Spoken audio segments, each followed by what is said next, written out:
Guys, hindi ako makapaniwala sa prediction ng ating kaibigan. Tungkol po ito sa DOH. Mayroon po nakita si kaibigan ngayon mga idol. Sigurado magugulat kayo. Kaibigan?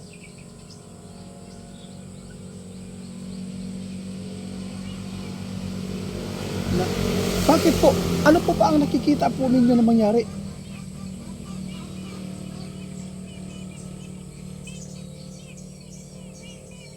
Nako guys, ito po yung nakakagulat na prediction ng ating kaibigan.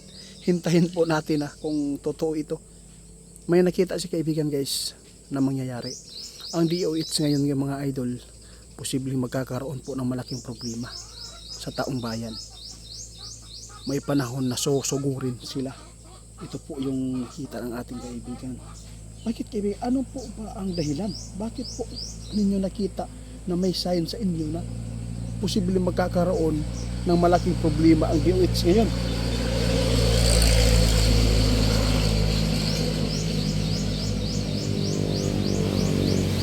Ito talaga nakita nyo.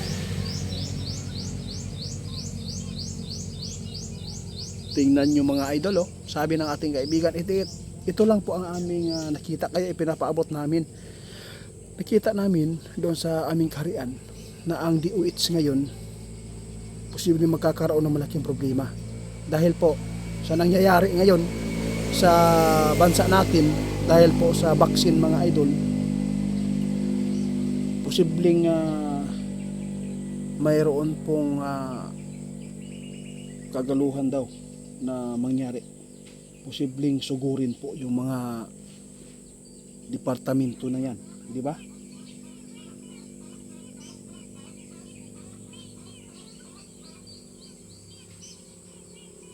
No. Kaya mga idol, abangan na lang po natin ang hula ni kaibigan. Prediction po ito mga idol. Tungkol po ito sa nakita nila sa DOH. Ano kaya ang ibig sabihin ni kaibigan?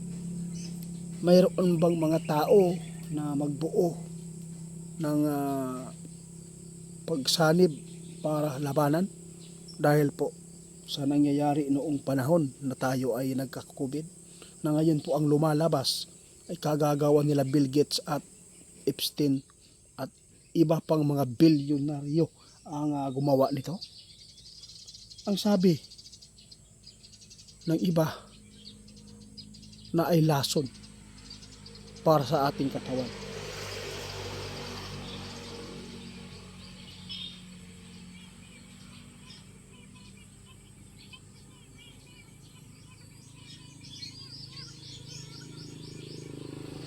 Mo ni guys, tandaan natin ang prediction ni kaibigan ngayon, kung mangyayari ba ito, abangan na lang natin. Nakita ng ating kaibigan, mas gugulo pa ang mundo, mas lalo pang gugulo, lalo na ngayon. Grabe po ang nangyayari sa social media.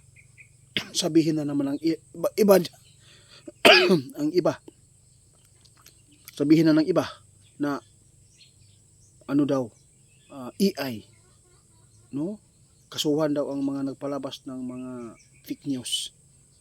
Kaya parang nakakatawa tingnan mga idol.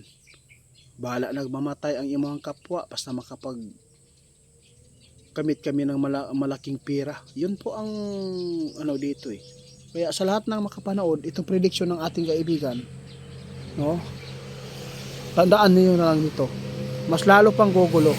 Mayroon pa bang maniniwala ngayon sa mga ipapaabot nila dahil po sa naglabasan po ngayon sa social media dahil sa vaccine? Grabe. Ang PAO, anong ginawa ng PAO? No? Grabe po ang kanilang pagpapaabot. Sobrang galit nila. Grabe daw, sabi ng PAO, sobra kayo. Pinayagan ninyo yung mga ginagawa ng mga tao. Kaya wala tayong magawa guys. Nandyan na. Mayroon na nailagay sa atin. Swerte ang wala.